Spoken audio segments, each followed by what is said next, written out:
大家好，我是阿健，做一个温暖的厨师。把鸡蛋扔进保温杯里面，您知道发生什么吗？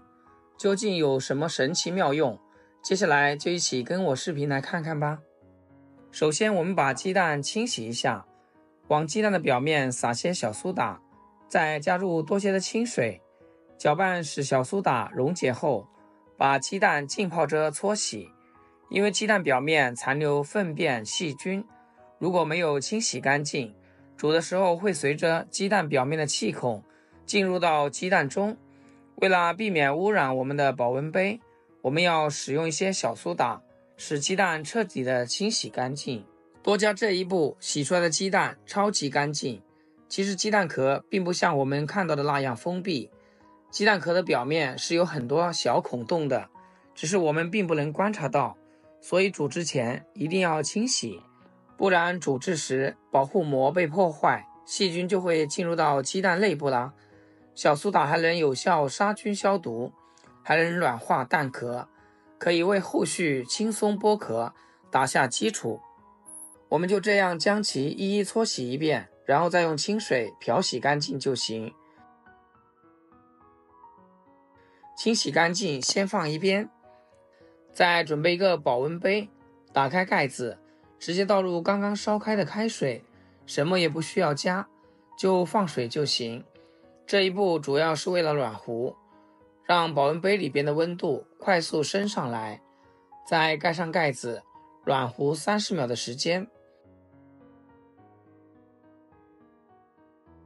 时间到，把保温杯里的开水倒掉，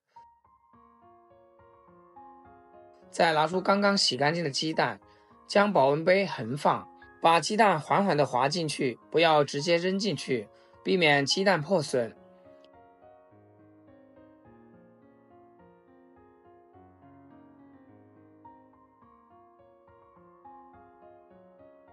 鸡蛋放好之后，再往保温杯中倒入刚刚烧开的开水，水量要完整的没过鸡蛋，然后盖上盖子，静止10分钟以上的时间。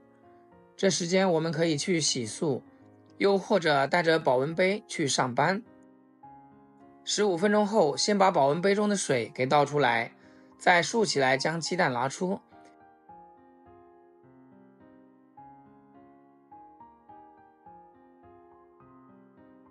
轻轻敲打几下，把鸡蛋外壳剥掉，用保温杯煮出来的鸡蛋，蛋白 QQ 弹弹的，摸上去十分的润滑。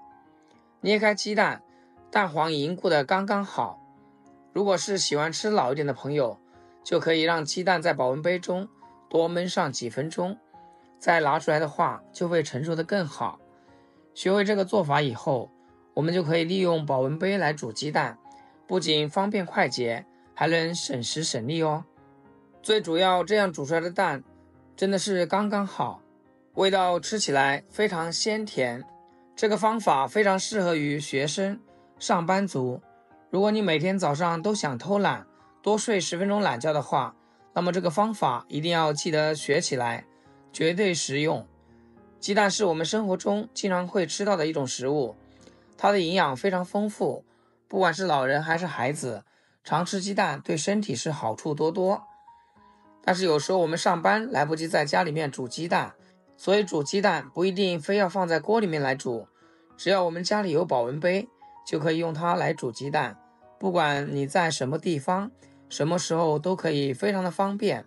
如果觉得这个方法非常实用的话，记得给阿健点个赞，非常感谢大家支持。好了，今天视频内容就分享到这里，咱们下期视频见。视频最后祝大家天天开心，8颗牙齿晒太阳。